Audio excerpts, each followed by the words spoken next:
and he is fulfilled in unfulfillment.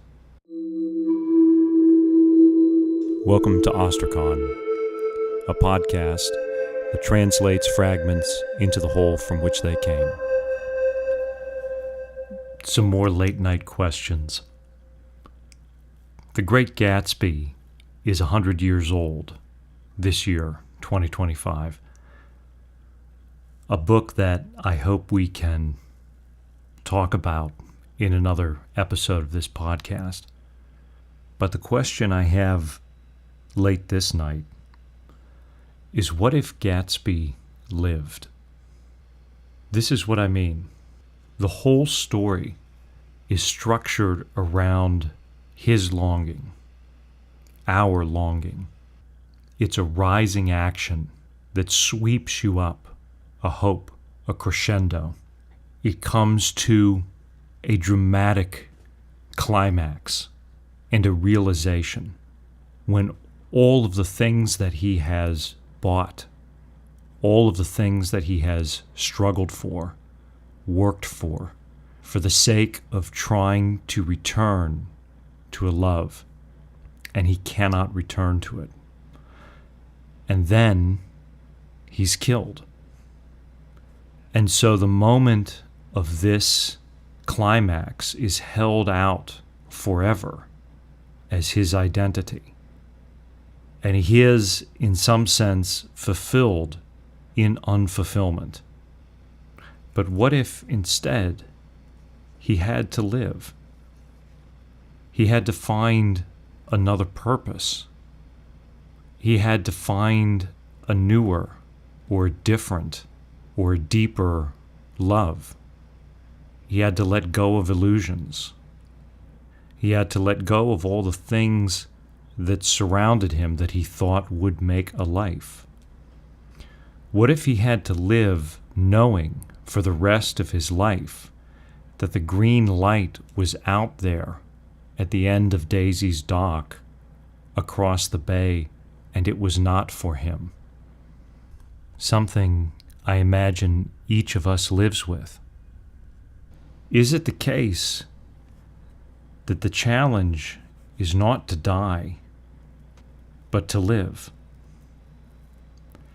You know, I had a funny experience as I had these thoughts and thought I would make this fragment. The first thing I thought of was the line where Gatsby says, "I'm only 32. I may still be a great man. My life has got to be like this."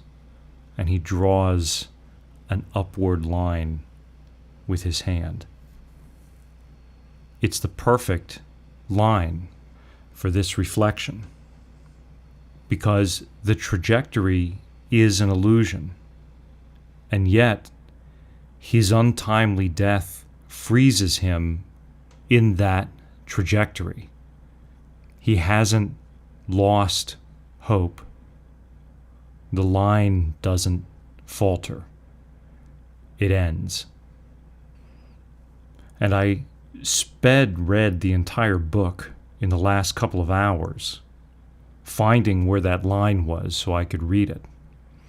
I was absolutely convinced that that line was in the book. In fact, I had a whole series of memories about reading the line when I first read the book as a teenager, and thinking about that number, 32, and the age, and what it would mean, and how I might compare myself to it, and what my trajectory might be. But you know, I never read that line before in my youth, because the line isn't in the book. The line is in the movie, and it comes from a first draft version of the book called Trimalchio, in a conversation that ends up being split across a couple of different chapters in the actual published version of The Great Gatsby. And I was thinking to myself, how could you be so wrong in something that you thought was so formative? How could you be so convinced and it's an illusion? You think about the lives surrounding the book, Fitzgerald made it about a decade longer than Gatsby. And if we believe what the biographies tell us, a decade with a lot of pain. He also had ones he loved that he could not have in one way or another. We know what happened to Zelda. Even, and I can't verify this, but if you believe the things that you read about it, there was even a gentleman who was a neighbor of Fitzgerald's on Long Island, a real-life bootlegger, who said old Sport told crazy lies about Oxford and relations to various European nobility.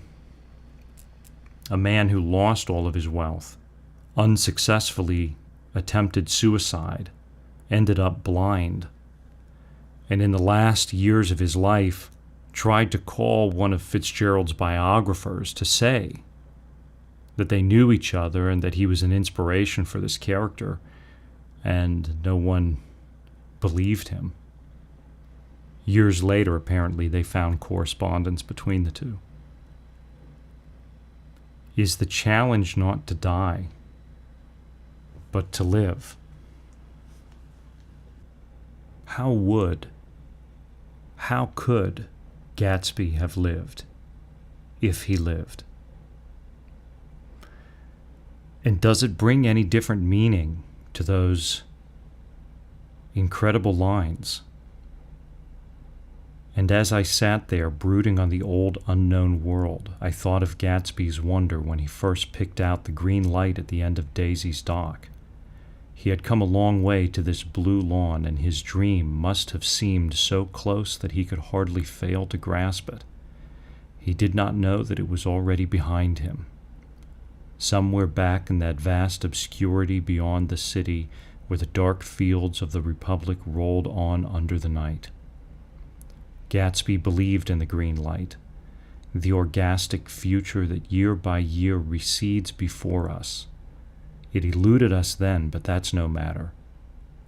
Tomorrow we will run faster, stretch out our arms farther, and one fine morning.